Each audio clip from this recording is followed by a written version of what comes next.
ಮಿತ್ರರೇ ನಮಸ್ಕಾರ. ಮಿತ್ರರೇ, ಇರಾನ್ ವಿರುದ್ಧವಾಗಿ ಅಮೆರಿಕ ಮತ್ತು ಇಸ್ರೇಲ್ ಮಾಡ್ತಾ ಇರುವಂತಹ ಯುದ್ಧ ಇದೆಯಲ್ಲ, ಇದು ಈ ಶತಮಾನದ ಅತ್ಯಂತ ದೊಡ್ಡ ಯುದ್ಧ ಅಂತಂದರೆ ತಪ್ಪಾಗಲಿಕ್ಕಿಲ್ಲ. ಆ ಮಟ್ಟಿಗೆ ಯುದ್ಧ ವ್ಯಾಪಿಸ್ತಾ ಹೋಗ್ತಾ ಇದೆ. ಇರಾನ್ ಅಂತೂ ಈ ಯುದ್ಧವನ್ನು ಇಡೀ ರೀಜನ್ಗೆ, ಅಂದರೆ ಇಡೀ ಪಶ್ಚಿಮ ಏಷ್ಯಾವನ್ನೇ ಯುದ್ಧಕ್ಕೆ ತಳ್ಳಿದೆ. ಎಲ್ಲ ಮುಸ್ಲಿಂ ರಾಷ್ಟ್ರಗಳನ್ನು ಕೂಡ ಟಾರ್ಗೆಟ್ ಮಾಡ್ತಾ ಇದೆ. ಇದರ ಮಧ್ಯೆ ಇರಾನ್ನ ಸುಪ್ರೀಂ ಲೀಡರ್ ಆದಂಥ ಅಲಿ ಖಮೇನಿಯ ಹತ್ಯೆ ಆಗಿರುವಂಥದ್ದು ಜಗತ್ತಿನಲ್ಲೇ ಒಂದು ಸಂಚಲನವನ್ನು ಸೃಷ್ಟಿ ಮಾಡಿದೆ. ಅದರಲ್ಲೂ ಮುಖ್ಯವಾಗಿ ಇಸ್ಲಾಮಿಕ್ ಜಗತ್ತಿದೆಯಲ್ಲ, ಇದು ಸ್ವಲ್ಪ ಶೇಕ್ ಆಗಿದೆ. ಯಾಕೆ ಕೇಳಿದ್ರೆ, ಇವತ್ತು ವಿಶ್ವದಲ್ಲಿ 30 ಕೋಟಿ ಶಿಯಾ ಫಾಲೋವರ್ಸ್ ಇದ್ದಾರೆ. ಇಸ್ಲಾಂನಲ್ಲಿ ಶಿಯಾವನ್ನ ಫಾಲೋ ಮಾಡುವಂಥವರಿಗೆ ಈ ಅಯತುಲ್ಲಾ ಅಲಿ ಖಮೇನಿ ಇದ್ನಲ್ಲ, ಈತನೇ ಸರ್ವೋಚ್ಚ ಗುರು. ಹೀಗಾಗಿ ಅವರೆಲ್ಲರೂ ಕೂಡ ದಿಗ್ಭ್ರಾಂತಿಗೊಳಗಾಗಿದ್ದಾರೆ, ಪ್ರತಿಭಟಿಸ್ತಾ ಇದ್ದಾರೆ. ಈ ಪ್ರತಿಭಟನೆ ಭಾರತದಲ್ಲೂ ಕಾಣ್ತಾ ಇದೆ, ಪಾಕಿಸ್ತಾನದಲ್ಲೂ ಕೂಡ ಪ್ರತಿಭಟನೆ ಆಗ್ತಾ ಇದೆ. ಭಾರತದಲ್ಲಿ ಪ್ರತಿಭಟನೆ ಆದರೂ ಸಹ ಇದು ಸರ್ಕಾರದ ಕಂಟ್ರೋಲ್ನಲ್ಲಿದೆ. ಆದರೆ ಪಾಕಿಸ್ತಾನದಲ್ಲಿ ಹಾಗಾಗ್ತಾ ಇಲ್ಲ. ಅಲ್ಲಿ ಪ್ರತಿಭಟನೆ ಕಂಟ್ರೋಲ್ ತಪ್ಪಿದೆ. ಯಾವ ಮಟ್ಟಿಗೆ ಕೇಳಿದ್ರೆ, ಅಮೆರಿಕ ಮತ್ತು ಪಾಕಿಸ್ತಾನದ ಗಟ್ಟಿಯಾದಂತಹ ಸಂಬಂಧ ಅಂತ ಹೇಳ್ಕೊಳ್ತಾ ಇದ್ರಲ್ಲ, ಅದೇ ಶೇಕ್ ಆಗುವ ಮಟ್ಟಿಗೆ ಈಗ ಪಾಕಿಸ್ತಾನದಲ್ಲಿ ಪ್ರತಿಭಟನೆ ತಾರಕಕ್ಕೇರಿದೆ. ಪಾಕಿಸ್ತಾನದಲ್ಲಿ ಅಮೆರಿಕ ತನ್ನ ಎಂಬಸಿಗಳನ್ನೇ ಕ್ಲೋಸ್ ಮಾಡಿದೆ.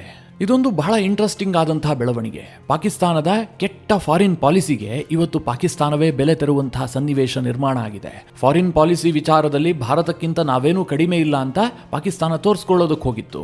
ಆದರೆ ಅವರು ಈಗ ಎಡವಿ ಬಿದ್ದಿದ್ದಾರೆ. ಬಹಳ ದೊಡ್ಡ ಮುಖಭಂಗ ಆಗಿದೆ.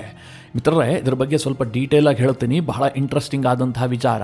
ಇದರ ಜೊತೆಗೆ ಇರಾನ್ ವಿಭಜನೆಯತ್ತ ಹೋಗ್ತಾ ಇದೆ.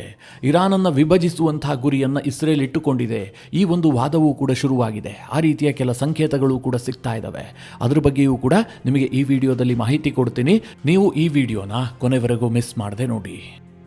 ಈ ಹಿಂದೆ ಇಸ್ರೇಲ್ ಹಿಜ್ಬುಲ್ಲಾ ಸಂಘಟನೆಯ ಮುಖ್ಯಸ್ಥನಾಗಿದ್ದಂಥ ಹಸನ್ ನಸರಲ್ಲಾನನ್ನ ನೆಲ ಸಮಾಧಿ ಮಾಡಿ ಹಾಕಿತ್ತಲ್ಲ, ಆಗ್ಲೂ ಕೂಡ ಜಗತ್ತಿನ ಅನೇಕ ದೇಶಗಳಲ್ಲಿ ಪ್ರತಿಭಟನೆಗಳಾಗಿದ್ವು. ಭಾರತದಲ್ಲೂ ಕೂಡ ಪ್ರತಿಭಟನೆ ಆಗಿತ್ತು.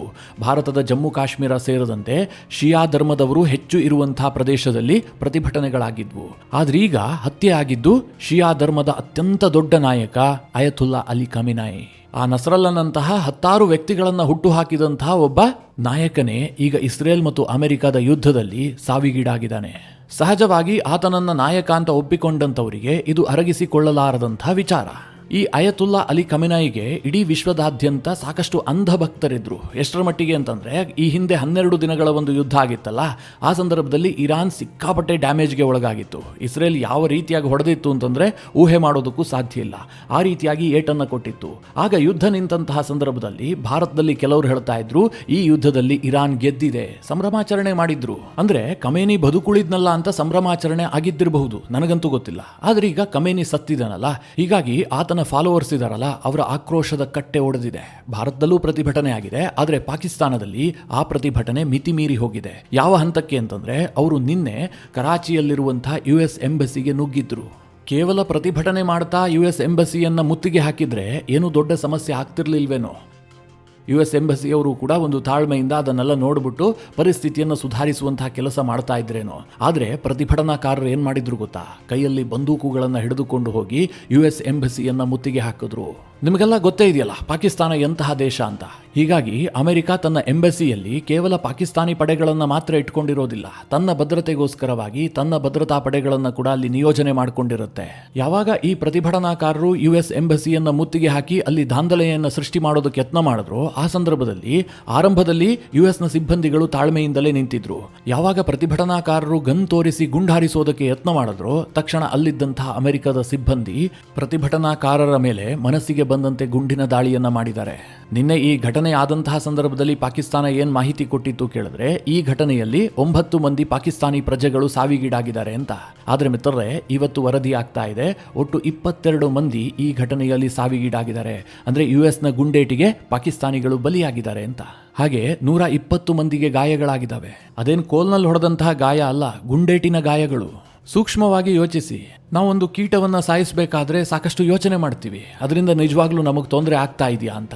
ಆದರೆ ಅಮೆರಿಕನ್ನರು ಪ್ರತಿಭಟನೆ ಮಾಡ್ತಿರುವವರ ಮೇಲೆ ಗುಂಡು ಹಾರಿಸುವ ಸಂದರ್ಭದಲ್ಲೂ ಕೂಡ ಯೋಚನೆ ಮಾಡಿಲ್ಲ, ಮನಸ್ಸಿಗೆ ಬಂದಂತೆ ಫೈರ್ ಮಾಡಿಯೇ ಬಿಟ್ಟಿದ್ದಾರೆ. ಅಂದರೆ ಅಮೆರಿಕ ಪಾಕಿಸ್ತಾನಿಯನ್ನರಿಗೆ ಎಷ್ಟರ ಮಟ್ಟಿಗೆ ಬೆಲೆ ಕೊಡುತ್ತೆ ಅಂತ ಇದರಿಂದಲೇ ಗೊತ್ತಾಗುತ್ತೆ. ನಾನು ಯಾಕೆ ಇದನ್ನೆಲ್ಲ ನಿಮಗೆ ಇಷ್ಟು ವಿವರಿಸಿ ಹೇಳಿದೆ ಅಂತಂದರೆ, ಇವತ್ತು ಪಾಕಿಸ್ತಾನದ ಫಾರಿನ್ ಪಾಲಿಸಿ ಇದೆಯಲ್ಲ, ಇದು ಒಂದು ಡೋಲಾಯಮಾನವಾದಂತಹ ಸ್ಥಿತಿಯನ್ನು ತಲುಪಿದೆ. ಒಂದು ರೀತಿಯಲ್ಲಿ ಹೇಳಬೇಕು ಅಂತಂದರೆ ಅಮೆರಿಕದ ಟ್ರಂಪ್ ಫಾರಿನ್ ಪಾಲಿಸಿಯೂ ಕೂಡ. ಯಾಕೆ ಅಂತ ಹೇಳ್ತೀನಿ ಕೇಳಿ. ಈಗ ಒಂದು ಕಡೆಯಲ್ಲಿ ಆಸಿಮ್ ಮುನೀರ್ ಮತ್ತು ಪಾಕಿಸ್ತಾನದ ಪ್ರಧಾನಿ ಶಾಬಾಜ್ ಶರೀಫ್ ಟ್ರಂಪ್ಗೆ ಬಕೆಟ್ ಹಿಡಿತಾರೆ. ಟ್ರಂಪ್ ಅನ್ನ ಮಹಾನ್ ನಾಯಕ ಅಂತಾರೆ, ಶಾಂತಿ ದೂತ ಅಂತಾರೆ. ಟ್ರಂಪ್ಗೆ ನೊಬೆಲ್ ಪಾರಿತೋಷಕವನ್ನ ಕೊಡಬೇಕು ಅಂತ ಹೇಳಿ ಪಾಕಿಸ್ತಾನವೇ ನಾಮಿನೇಟ್ ಮಾಡಿದೆ. ಹೋದಲ್ಲಿ ಬಂದಲ್ಲಿ ಟ್ರಂಪ್ ಅವರ ಗುಣಗಾನವನ್ನ ಮಾಡಿಕೊಂಡು ಓಡಾಡ್ತಾರೆ ಈ ಇಬ್ರು ನಾಯಕರು. ಆದರೆ ಪಾಕಿಸ್ತಾನದ ಪ್ರಜೆಗಳು ಮಾತ್ರ ಅದೇ ಟ್ರಂಪ್ ಮತ್ತು ಅಮೆರಿಕದ ವಿರುದ್ಧವಾಗಿ ಪ್ರತಿಭಟನೆ ಮಾಡ್ತಾರೆ. ಯುಎಸ್ನ ಎಂಬಸಿಯ ಮೇಲೆ ದಾಳಿ ಮಾಡುವಂತಹ ಯತ್ನ ಮಾಡಿದ್ದಾರೆ. ಆ ಯುಎಸ್ನವರು ಪಾಕಿಸ್ತಾನಿ ಪ್ರಜೆಗಳನ್ನ ನಿರ್ದಯವಾಗಿ ಹತ್ಯೆ ಮಾಡಿದ್ದಾರೆ. ಇದಕ್ಕಿಂತಲೂ ಮಜಾ ಸಂಗತಿ ಏನು ಗೊತ್ತಾ? ನಾನು ಆಗ್ಲೇ ಹೇಳೋದ ಹಾಗೆ ಪಾಕಿಸ್ತಾನ ಟ್ರಂಪ್ ಅನ್ನ ಶಾಂತಿ ದೂತ ಅಂತ ಕರೆಯುತ್ತಲ್ಲ, ಈಗ ಅದೇ ಟ್ರಂಪ್ ಇರಾನ್ ಮೇಲೆ ದಾಳಿ ಮಾಡಿದಾರಲ್ಲ, ಆ ಸಂದರ್ಭದಲ್ಲಿ ಅಮೆರಿಕದ ವಿರುದ್ಧ ನಿಂತುಕೊಂಡು ಇರಾನ್ಗೆ ಬೆಂಬಲವನ್ನ ಘೋಷಿಸಿದೆ. ಯಾವ ಮಟ್ಟಿನ ಬೆಂಬಲ ಕೇಳಿದ್ರೆ, ಇರಾನ್ ಅಮೆರಿಕ ವಿರುದ್ಧದ ಪ್ರತಿದಾಳಿಗೆ ಹಕ್ಕನ್ನ ಹೊಂದಿದೆ. ಅವರು ಯಾವ ರೀತಿಯಾಗಿ ಬೇಕಾದರೂ ರಿಟಾಲಿಯೇಟ್ ಮಾಡಬಹುದು, ಅಂತಹ ಹಕ್ಕು ಇರಾನ್ಗೆ ಇದೆ. ಪಾಕಿಸ್ತಾನ ಇರಾನ್ಗೆ ಪೂರ್ಣ ಬೆಂಬಲವನ್ನ ಘೋಷಿಸಿದೆ. ಇಲ್ಲಿ ಪಾಕಿಸ್ತಾನ ಅಂತಂದ್ರೆ ಶಾಬಾಜ್ ಶರೀಫ್ ಮತ್ತು ಆಸಿಮ್ ಮುನೀರ್ ನೇತೃತ್ವದ ಪಾಕಿಸ್ತಾನಿ ಅಡ್ಮಿನಿಸ್ಟ್ರೇಷನ್ ಏನಿದೆ ಅದು ಬೆಂಬಲ ಕೊಟ್ಟಿರುವಂತಹದ್ದು. ಯಾರಿಗೆ? ಇರಾನ್ಗೆ. ಇದು ಪಾಕಿಸ್ತಾನದ ಫಾರಿನ್ ಪಾಲಿಸಿ. ಮಜಾ ಏನ್ ಗೊತ್ತಾ? ಅಮೆರಿಕದ ಪಾಲಿಸಿಯೂ ಕೂಡ ಇದಕ್ಕಿಂತ ಏನು ಭಿನ್ನವಾಗಿಲ್ಲ. ಈಗ ಇರಾನ್, ಯುಎಸ್, ಇಸ್ರೇಲ್ ನಡುವೆ ಯುದ್ಧ ಆಗ್ತಾ ಇದೆಯಲ್ಲ, ಅದೇ ರೀತಿಯಾಗಿ ಅಫ್ಘಾನಿಸ್ತಾನ ಮತ್ತು ಪಾಕಿಸ್ತಾನದ ನಡುವೆಯೂ ಕೂಡ ಮೊನ್ನೆಯಿಂದ ಯುದ್ಧ ಶುರು ಆಗ್ಬಿಟ್ಟಿದೆ. ಅಫ್ಘಾನಿಸ್ತಾನದ ತಾಲಿಬಾನಿಗಳು ಸುಮ್ಮನಾಗ್ತಾ ಇಲ್ಲ. ಈ ಸಂದರ್ಭದಲ್ಲಿ ಅಮೆರಿಕದ ಟ್ರಂಪ್ ಸರ್ಕಾರ ಏನ್ ಹೇಳಿಕೆ ಕೊಟ್ಟಿತ್ತು? ನಾವು ಕಂಪ್ಲೀಟ್ ಆಗಿ ಪಾಕಿಸ್ತಾನದ ಪರವಾಗಿ ನಿಂತ್ಕೊಳ್ತೀವಿ, ಪಾಕಿಸ್ತಾನಕ್ಕೆ ಅಫ್ಘಾನಿಸ್ತಾನದ ಮೇಲೆ ದಾಳಿ ಮಾಡುವಂತಹ ಹಕ್ಕಿದೆ ಅಂತ ಅಮೆರಿಕದ ಸರ್ಕಾರ ಹೇಳ್ಕೊಂಡಿತ್ತು. ಸ್ವತಃ ಟ್ರಂಪೇ ಆ ಸ್ಟೇಟ್ಮೆಂಟ್ ಅನ್ನು ಕೊಟ್ಟಿದ್ರು. ಆದ್ರೆ ಈಗ ಅದೇ ಪಾಕಿಸ್ತಾನ ಇರಾನ್ಗೆ ಅಮೆರಿಕ ಮೇಲೆ ದಾಳಿ ಮಾಡೋದಕ್ಕೆ ಹಕ್ಕಿದೆ ಅಂತ ಹೇಳ್ತಾ ಇದೆ. ಈ ಎರಡೂ ವೈರುಧ್ಯಗಳನ್ನು ನೋಡಿದಂತಹ ಸಂದರ್ಭದಲ್ಲಿ ಪಾಕಿಸ್ತಾನ ಟ್ರಂಪ್ ಬೂಟ್ ನೆಕ್ತಾ ಇದೆ, ಇನ್ನೊಂದು ಕಡೆಯಲ್ಲಿ ಟ್ರಂಪ್ ಪಾಕಿಸ್ತಾನದ ಬೂಟ್ ನೆಕ್ತಾ ಇದ್ದಾರೇನೋ ಅಂತ ಅನ್ಸುತ್ತೆ.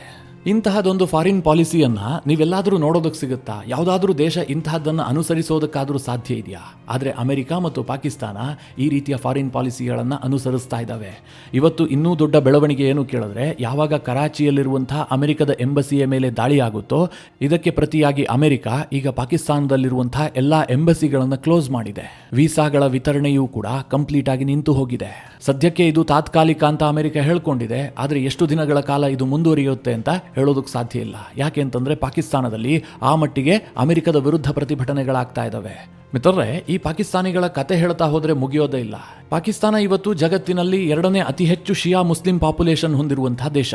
ಪಾಕಿಸ್ತಾನದಲ್ಲಿ ಸುನ್ನಿಗಳೇ ಮೆಜಾರಿಟಿ ಇರುವಂತಹದ್ದು, ಆದರೆ ಶಿಯಾಗಳು ಕೂಡ ಬಹಳ ದೊಡ್ಡ ಸಂಖ್ಯೆಯಲ್ಲೇ ಇದ್ದಾರೆ. ಹೀಗಾಗಿ ಖಮೆನೈ ಹತ್ಯೆಯನ್ನು ಅವರು ಪ್ರತಿಭಟಿಸ್ತಾ ಇದ್ದಾರೆ.